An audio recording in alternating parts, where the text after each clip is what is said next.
guys, how we doing? And welcome back to another YouTube video. So I hope you liked the last video at King's Gym. I'm definitely looking at doing more videos like that and to basically take trips to different sort of bodybuilding gyms purely because the atmosphere is absolutely crazy.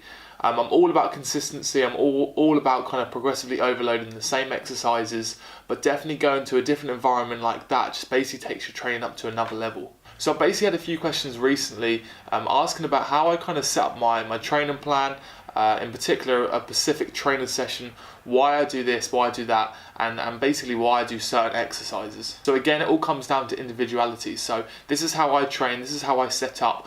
I like watching different people, I like picking different things up, Jordan Peters, I like watching AJ Morris, people like that who train similar but in different ways. And I like picking up different things here and there, applying it to myself and seeing if it works. So if you follow me on Instagram, you'll know that I prefer a higher intensity approach, which basically means performing more exercises during a training session but for a lot less sets. Basically by that I mean hitting each muscle group twice a week and hitting the muscle from different angles. So rather than picking one exercise like a dumbbell chest press and doing 8 to 10 reps, I'd much rather do two different rep ranges, one sort of 4 to 6 and then one to 8 to 10.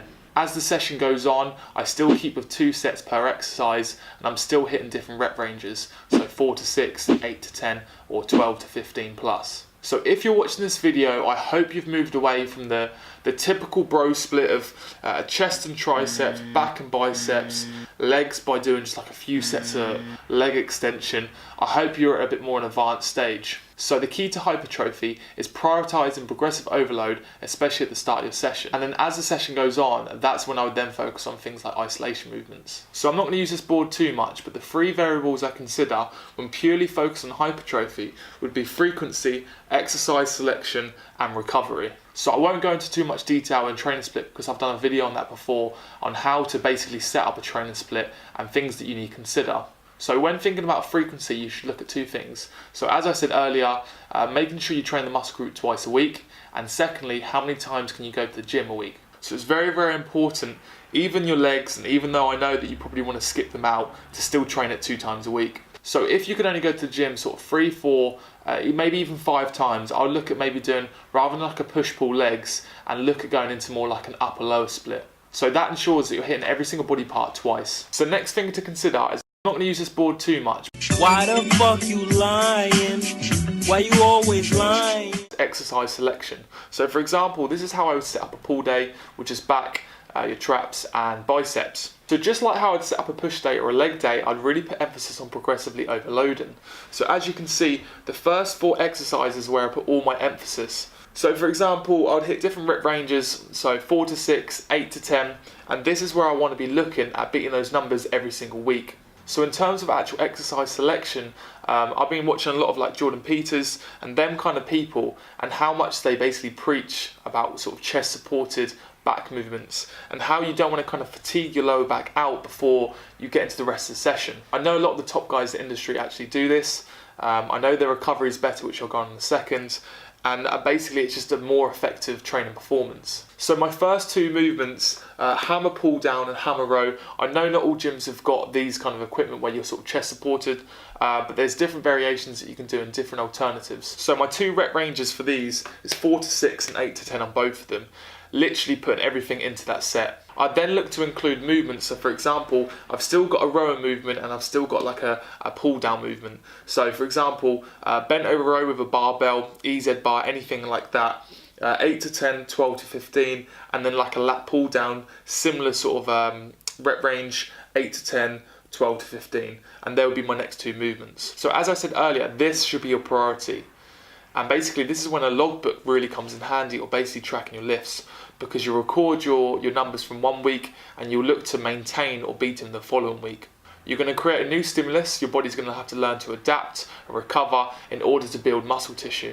So after those lifts, I'll then look at doing things like rear delts, biceps, and this is like the misconception of, you know, lifting lightweight after. I would still lift as heavy as possible. I would still look to track my weight. It's so important that when you go into a session, you know exactly what you're doing and you know exactly what numbers to be. So when I target the rear delts and the biceps, this is exactly how I would target the triceps. I would look at going for a rep range anywhere between sort of 8 and 20 plus. So the third and final point that you need to take under consideration It's purely recovery. So this is something that people often neglect, myself included, but it's very important to train hard, but also to train smart. I remember the days going to the gym where I would literally just go to the gym for the sake of it.